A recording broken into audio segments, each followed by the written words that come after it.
ഊഹു it's Sunday. ഇങ്ങനെയുള്ള പറയണമെന്ന് എനിക്ക് ആഗ്രഹമുണ്ട്, പക്ഷേ എങ്കിൽ ലേറ്റായിട്ട് എണീക്കാന്ന് വെച്ചിട്ട് ലേറ്റായിട്ട് ഞാൻ ഇന്നലെ കിടന്നു. ഈ മുതലുള്ളപ്പോൾ എനിക്ക് കഴിയില്ല. രാവിലെ തുടങ്ങും മൂപ്പർക്ക് കോൾസ് ഇങ്ങനെ വരാൻ. എന്നെ എണീപ്പിക്കാൻ വേണ്ടിയിട്ട് കർട്ടനെല്ലാം ഇങ്ങനെ നീക്കി എല്ലാം വെളിച്ചുള്ളിൽ കയറ്റുന്നത്. ദിസ് ഈസ് ദി ഒല്ലി മരം in front of a house. ഈ കിളിനാഥാണ് ഇന്ന് രാവിലെ നമ്മൾ ആദ്യം കേൾക്കുന്നത്. ദിസ് ഈസ് മൈ ബോഗൻവില്ല, കടലാസ് പൂ. ഇത് വാടി ഒരു കറിവേപ്പില. And this is me.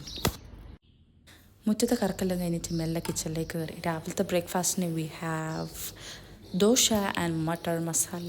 ദോശയിൽ നെയ്യിലാണ്ട് എനിക്ക് തിന്നാനേ വയ്ക്കില്ല. അങ്ങനെ നമ്മൾ രണ്ടാളും ദോശയും മട്ടർ മസാലയെല്ലാം കഴിച്ച് അകത്തേക്ക് പോയപ്പോൾ ബെഡൊന്നും ക്ലീൻ ആക്കിയിട്ടില്ല. ബെഡിലൊരു ട്രാൻസിഷൻ പോലെ ക്ലീൻ ആക്കിയിട്ട് ഹാളിലേക്ക് ചെന്നപ്പോൾ എൻ്റെ ഫ്രണ്ട് ഡോറും ഗേറ്റൊക്കെ ഓപ്പൺ ആക്കിയിട്ട് എൻ്റെ ഹസ്ബൻഡ് എവിടെയോ പോയി. അപ്പം ഞാൻ വിചാരിച്ചു ഒറ്റക്കല്ലേ കുറച്ച് ടി വി കാണാമെന്ന്. ടി വി എടുത്ത് ഞാൻ ഓണാക്കിയത് എന്താ,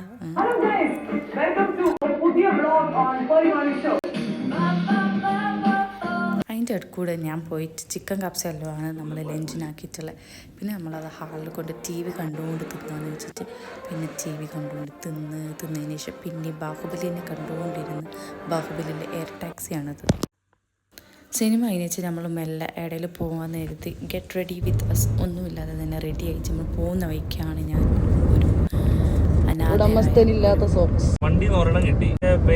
കൂടുതലൊന്നും പറയാൻ ഞാൻ സമ്മതിച്ചില്ല. അങ്ങനെ ചൂടായി നിൽക്കുന്നതിനെ തണുപ്പിക്കാൻ വേണ്ടിയിട്ട് എന്തെങ്കിലുമൊക്കെ വാങ്ങിത്തരാമെന്ന് പറഞ്ഞ് പോയി. പിന്നെ ഇതെല്ലാം നമ്മൾ തിന്നു. അതിൻ്റെ ശേഷം ഇതെല്ലാം കുടിച്ച് എന്ത് കുടിക്കുന്നതെന്നില്ല എൻ്റെ ഹസ്ബൻഡ് എൻ്റെ അടുത്ത് ചോദിച്ചുകൊണ്ട് എനിക്ക് ഇഷ്ടമില്ലാണ്ട് നമ്മൾ കൊടുക്കും ചെയ്യും.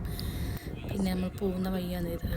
നല്ല രസമുള്ള കാഴ്ചകളാണ്. അല്ലെങ്കിൽ അന്ന് ഫുൾ ഗ്രീനാണ്. ഇത് തന്നെയാണ് ഗ്രീൻ മൊബസറ എന്ന് പറയുന്നത്. നല്ല ചൂടായിട്ട് ഇപ്പോഴും വെള്ളം ഒഴിക്കുന്ന കാഴ്ച നിങ്ങൾക്ക് ഇപ്പോൾ കാണാൻ കഴിയും. എവിടെ ഇതാ ഈ കാണുന്ന മലിൻ്റെ മേലുള്ള ബിൽഡിങ്ങിലാണ് കഴിഞ്ഞ ദിവസം നമ്മൾ താമസിച്ചത്. ഈ സ്പോട്ടിലേക്കാണ് നമ്മൾ എത്തിയത്. ഈ വെള്ളം കണ്ട സന്തോഷത്തിലാണ് ഞാൻ ഇത്രയും പാഞ്ഞു ഓടുന്നത്. അപ്പോൾ നോക്കുമ്പോൾ ഒരു അനാഥ പ്രേതം പോലെ ഒരു താറാവ് മാത്രം ഉണ്ട് അവിടെ. അത് നമ്മൾ പുറകുന്ന് പിന്നെ മാറുന്നേ ഇല്ല. ഇത് ഒരു കിടിലൻ സ്പോട്ടാണ് കേട്ടോ, അടിപൊളി സ്പോട്ടാണ്. നമ്മളിത് ഈ സ്പോട്ട് തിരഞ്ഞു വന്നത് എന്തിനാ വെച്ചാൽ ഇടയ്ക്കൊക്കെ വന്ന് ഗ്രില്ല് ചെയ്യാം, എന്തെങ്കിലുമൊക്കെ ചെയ്യാമെന്നൊക്കെ വിചാരിച്ചിട്ടാണ്.